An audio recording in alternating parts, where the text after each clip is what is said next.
आदमी का जीवन कभी एक सा नहीं होता, उतार चढ़ाव भरा जीवन होता है। महापुरुषों के जीवन में भी उतार चढ़ाव आते हैं, हमारे और तुम्हारे जीवन में भी उतार चढ़ाव आते हैं। एक सी जिंदगी किसी की नहीं हुआ करती है, लेकिन ऊंचाइयों के दिन आए तब भी हमें रहना है और नीचाई के दिन आए तब भी हमें रहना है। अच्छे दिन आएंगे तब भी हमें ही जीना है, देखना है, बुरे दिन आएंगे तब भी हमें ही उन्हें भुगतना है। ध्यान रखिए, यदि राम राजा बनने के दिन आए तो उसमें भी राम ही साक्षी बने, और बनवास के दिन आए तो उसमें भी राम ही साक्षी बने। सुख दुख दोनों को हमें ही झेलना है। संयम एक जीवन जीने की कला है। संयम एक ऐसी कला जो जिंदगी को जीने के रास्ते बताया करती है। आपको मालूम है, अष्टमी चौदस को जैनों में लिखा है एकासन करो, उपवास करो। क्यों लिखा है, क्या वजह है इसकी? ये 10 दिन एक टाइम क्यों भोजन करते हो? 10 दिन के उपवास क्यों होते हैं? आपको 10 दिन के लिए सफेद कपड़े पहना दिए गए, 10 दिन के लिए कहा कि चटाइयों पर सोने का अभ्यास करिए, 10 दिन के लिए आपसे कहा गया है बाजार का भोजन मत करिए, संकल्पित भोजन करिए, संयम का भोजन करिए, सादगी का जीवन जियो।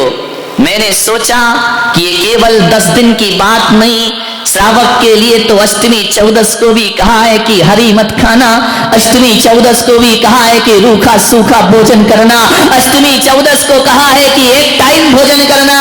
महीने में 4 दिन, 4 बार आते अष्टमी चतुर्दशी, हर महीने में 4 दिन रूखा सूखा भोजन करो।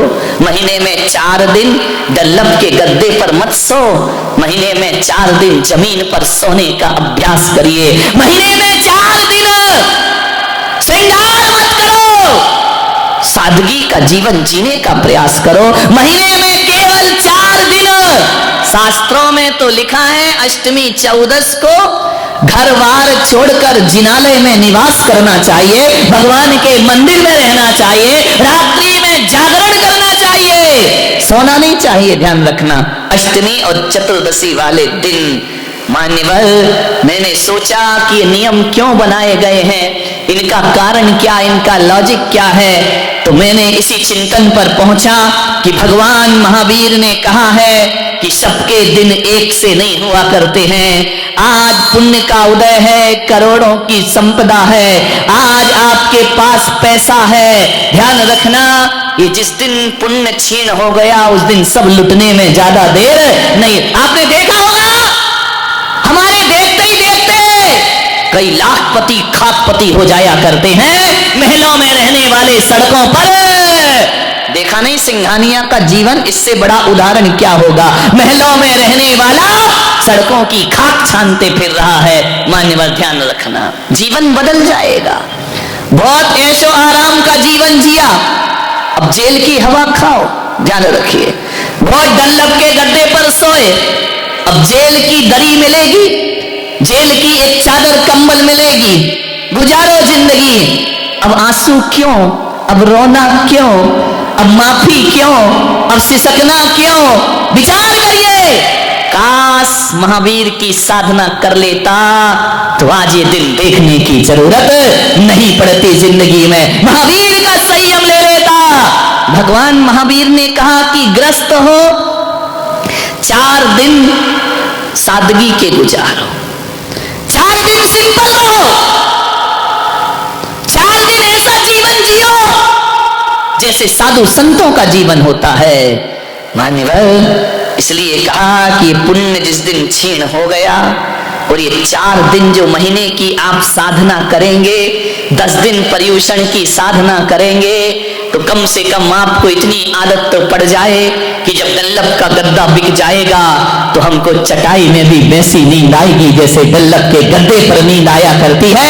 आज तुम्हारी थाली में 10-10 प्रकार की सब्जियां हैं, रोटी है, कल ये छिन गई तो जब रूखी रोटी खाने के दिन आएंगे ना तो जिंदगी बोझ नहीं लगेगी मेरे भाई। ज्यादा सुविधा भोगी जीवन जियोगे और जिस दिन सुविधाएं छिन जाएंगी उस दिन सिवा आत्महत्या के कोई रास्ता तुम्हारे पास नहीं। तुम्हें लगेगा कि मर जाओ ऐसे जीवन से, लेकिन यदि ये साधना कर ली, ये 10 दिन की साधना, आपने रंगीन वस्त्र छोड़े, सफेद वस्त्र धारण किए, मान्यवर, ये आज की साधना बुरे दिनों में बहुत काम आया करती है। इसलिए बारामती वालों, मैं आपसे निवेदन करता हूं कि महीने के 30 दिन 30 रात आप घर में बिताते हो, तो हर महीने एक नियम करो कि एक रात किसी तीर्थ पे जाके धर्मशाला में भी बिताने की साधना करेंगे। आसपास के तीर्थों में एक रात जरूर बिताएंगे, क्योंकि जब महल छिनेगा तो धर्मशाला बहुत काम आएगी, तुम्हारे ध्यान रखना। मान्यवर, आपसे निवेदन है, एक दिन रूखा सूखा खाओ, ना छिने पुण्य। कल ऐसी बीमारी लग गई कि आप फिर तला हुआ नहीं खा सकते, तो अष्टमी चौदस की साधना तुम्हारे बहुत काम आएगी। ये संकल्प, ये संयम बुरे दिनों में हमारे जीवन में बड़े काम आते हैं। महीने में 4 दिन ब्रह्मचर्य की साधना करो, महीने में 4 दिन रस परित्याग का जीवन जियो, तो ध्यान रखना उतार चढ़ाव की जिंदगी में भी जिंदगी संभल करके चलेगी। फिर आपको लगेगा, आज आप देख रहे हैं हम लोग यहां पर हैं, यहां चातुर्मास हो रहा है, मेरे कमरे को देखना। कई लोग तो मुझे कम देखते, कमरा ज्यादा देखते हैं, क्या लगा है, क्या सजा है, क्या दरबार है। ध्यान रखना, विचार करना, आज यहां है तो उस कमरे में हम रुके हैं, कल बिहार होगा तो टूटे कमरे में भी रात गुजारने की ताकत रखा करते हैं। ध्यान रखिए, टूटे स्कूलों में भी रात गुजर जाया करती है। आज सुविधा है, कल नहीं रहेगी। साधु तो सतत बिहारी है, साधु तो एक जगह रुकता ही नहीं है, बिहार करते रहता है। तरह तरह की सभ्यताएं देखने को मिलती हैं, तरह तरह की संस्कृति देखने को मिलती है, अजीब अजीब भाषाएं सुनने को मिलती हैं। जहां जाओ वहां की अलग अलग सभ्यता है, अलग अलग संस्कृति है। एक साधु को अपना जीवन ऐसा ढाल लेना चाहिए कि जहां जाओ जैसा देश वैसा भेष बनाने की। ये संयम का फल है मेरे भाई, ध्यान रखना। अच्छे भी लोग मिलते हैं, बुरे भी लोग मिलते हैं, आरती उतारने वाले भी मिलते हैं और गालियां देने वाले भी मिलते हैं, अर्घा उतारण वाले भी मिलते हैं और असी प्रहारण वाले भी मिलते हैं। ध्यान रखना, जिंदगी है, सब जगह एक साथ थोड़ी होगा। आज जो बारामती का वातावरण है, जरूरी नहीं कि आगे ऐसा ही वातावरण मिले। हर हाल में जो खुश रहना सिखाता है वो उत्तम संयम धर्म हुआ करता है। हर परिस्थिति में आनंद है, ध्यान रखना, इसका नाम संयम है। यदि ये संयम हमारे जीवन में आ गया तो बताओ मेरे भाई, इससे नुकसान कौन सा है। 10 दिन तुमने यदि रात्रि में पानी नहीं पिया तो एक संकल्प किया है अपने आप की क्षमता को जानने का, उजागर करने का। हमारे अंदर अनंत संभावनाएं हैं, संयम उन संभावनाओं को उजागर किया करता है। आचार्य शांति सागर महाराज से बोला गया कि महाराज, कोई जरूरी है कि हम सब आपकी तरह नग्न हो जाएं, आपकी तरह महाराज बन जाएं? क्या जरूरी है? महाराज ने कहा कोई जरूरी नहीं है, ध्यान रखना। लेकिन आज इस पंचम काल में हम धर्म का और मुक्ति का बीज बो सकते हैं। और यदि आप संयम साधना कर रहे हैं तो ये समझना कि हम धर्म के और मोक्ष के बीज बो रहे हैं। एक बात बताइए, विचार करना है आपको, किसी की पहचान नहीं हुआ करती है, ध्यान रखना। बीज से किसी भी चीज की, वृक्ष की पहचान नहीं होती है, ध्यान रखना। किसी भी पेड़ की पहचान, किसी भी वृक्ष की पहचान बीज से नहीं, उसके फलों से हुआ करती है। जब फल होते हैं तभी पहचाना जाता है कि ये बीज किसका है और ये पेड़ किसका। फल ना होंगे तो पहचान ना होगी, फलों से पहचाना जाता है, ध्यान रखना। बीज को देखकर कोई, जिसने अनजान व्यक्ति किसी बीज को देख ले तो कैसे बताएगा ये किसका बीज है? कोई नहीं बता सकता।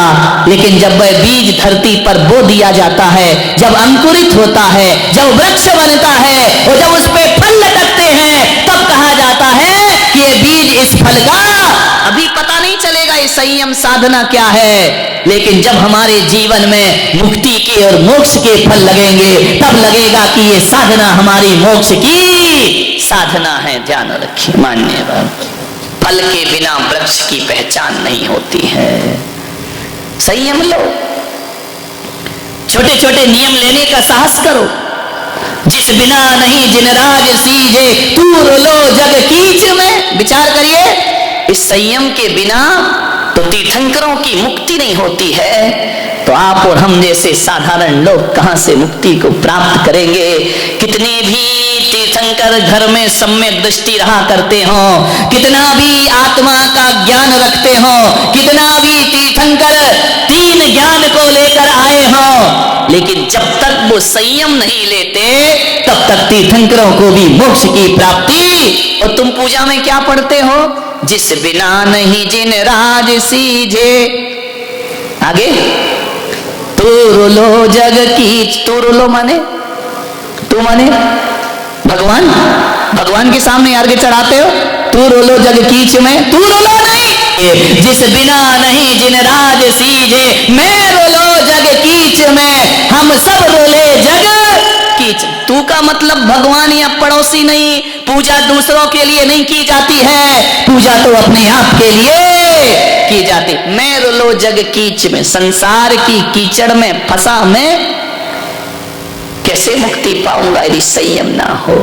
एक बात ध्यान रखना, दुनिया में सबसे ज्यादा शक्तिशाली यदि कोई होता है तो चट्टान हुआ करती है, लेकिन भगवान महावीर कहते हैं चट्टान से भी ज्यादा शक्तिशाली धरती पर कोई होता है तो वह लोहा हुआ करता है, जो चट्टान के टुकड़े टुकड़े कर दिया करता है। लोहे से भी ज्यादा शक्तिशाली कोई है तो लोहे से भी ज्यादा शक्तिशाली अग्नि हुआ करती है, जो लोहे को गला के पानी बना दिया करती है।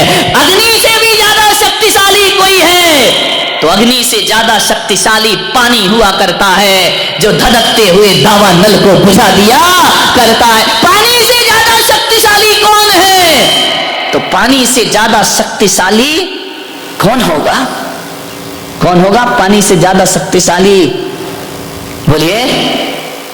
पानी से ज्यादा शक्तिशाली, पानी से ज्यादा शक्तिशाली आदमी का संकल्प हुआ करता है, जो पाताल से भी पानी को बाहर निकालने की ताकत रखा करता है। आदमी है जो पाताल अब निकाल रहे कि नहीं, हजार हजार फीट नीचे से पानी ऊपर ला रहे हो, बोरिंग करा रहे हो। ये कौन करा रहा, ये मशीन बोरिंग नहीं कर रही, ध्यान रखना।